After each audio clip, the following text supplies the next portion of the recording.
Dendam politik Hasto Kristianto semakin menjadi-jadi. Dendam politik itu diarahkan pada Jokowi dan keluarganya, yang di mata seorang Hasto Kristianto adalah penyakit bagi hukum, politik, dan demokrasi di tanah air kita. Bahkan di mata seorang Hasto Kristianto, Jokowi adalah orang yang paling bertanggung jawab dari niat busuknya untuk mengobok-obok dan membuat aut-autan PDIP ketika partai ini sedang mempersiapkan Kongres ke-6 pada tahun 2025 mendatang. Beberapa politisi PDIP bahkan meneguhkan upaya sistematis yang disiapkan oleh Hasto Kristianto untuk membuka aib Jokowi dan menunjukkan kepada mata publik bahwa Jokowi adalah orang yang paling bertanggung jawab dari berbagai macam persoalan hukum, politik, dan demokrasi di tanah air kita. Politisi PDIP misalnya Guntur Romli sudah memberikan sinyal bahwa ada video-video yang sedang disiapkan oleh Hasto Kristianto untuk menelanjangi dan membuka aib Jokowi, bahwa Jokowi sekali lagi adalah aktor yang bertanggung jawab, dan seorang Guntur Romli merasa 23 tahun Hasto mendampingi Jokowi, ia cukup tahu siapa Jokowi, dan karena itu apa yang dia siapkan itu adalah sesuatu yang pada waktunya akan menelanjangi dan membuka aib seorang yang bernama Jokowi. Apakah upaya Hasto Kristianto membuka aib Jokowi ini dapat berhasil? Dan izinkan saya menawarkan sebuah tesis pendek bahwa upaya Hasto untuk menelanjangi dan membuka aib Jokowi itu hanyalah isapan jempol belaka dan tidak akan mempengaruhi pandangan apresiatif banyak orang bahwa Jokowi adalah salah satu figur tokoh politik tanah air yang menjadi referensi bagi banyak orang.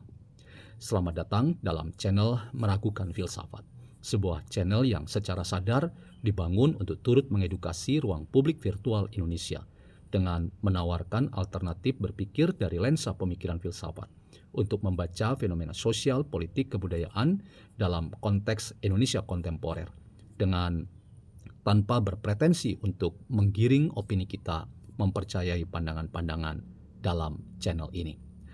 Teman-teman, sangat benar ada adagium dalam dunia politik bahwa tidak ada kawan yang abadi, yang ada adalah kepentingan yang abadi. Pada waktunya seorang musuh atau dua orang musuh bisa saling membangkitkan amarah di antara satu dengan yang lain. Pada waktunya dua orang musuh bisa menunjukkan saling serang dan karena itu menjadikan lawan-lawannya sebagai target untuk dilemahkan, bahkan dibunuh karir politiknya.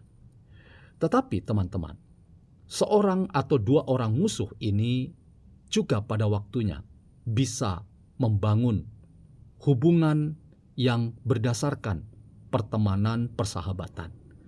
Dan disinilah ternyata kepentingan salah satu yang membuat dua orang yang saling bermusuhan bisa kemudian merapat dan menjadi sahabat yang sangat kental dan sangat karib, karena ada target-target dan kepentingan-kepentingan yang disasar oleh keduanya. Berdasarkan argumen itu, teman-teman, saya membayangkan ketika pernyataan Guntur Romli, politisi PDIP, yang mengatakan bahwa waktu 23 tahun adalah waktu yang cukup bagi seorang Hasto Kristianto mengenal siapa orang yang bernama Joko Widodo. Ia kemudian menyebut bahwa waktu 23 tahun itu adalah waktu untuk mencermati seperti apakah seorang yang bernama Jokowi. Seolah-olah dia memberi pesan bahwa 23 tahun itu adalah waktu yang cukup bagi seorang Hasto Kristianto untuk melihat bahwa orang yang bernama Jokowi ini adalah orang yang sangat berbahaya.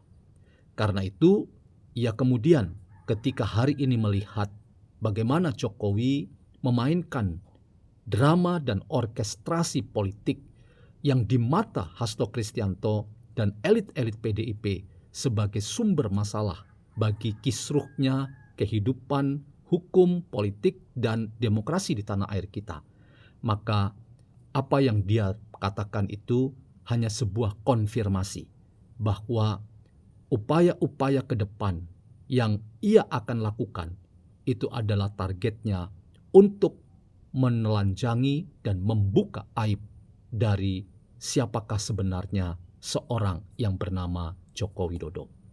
Teman-teman, saya ingin memberikan pernyataan sekaligus menjadi tesis saya bahwa upaya siapapun untuk menggunakan cara-cara berpolitik yang tidak pernah disebut sebagai berpolitik yang beradab itu tidak pernah akan mencapai apa yang diharapkan.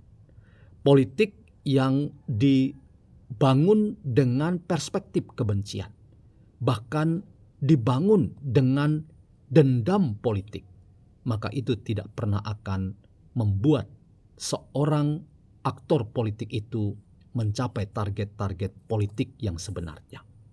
Justru orang-orang yang berpolitik dengan mengedepankan dendam dan kebencian, maka ia sebetulnya akan menghasilkan sikap yang justru membalik kepada dirinya, bahwa dirinya adalah orang yang gagal menerjemahkan politik itu sebagai politik kebaikan.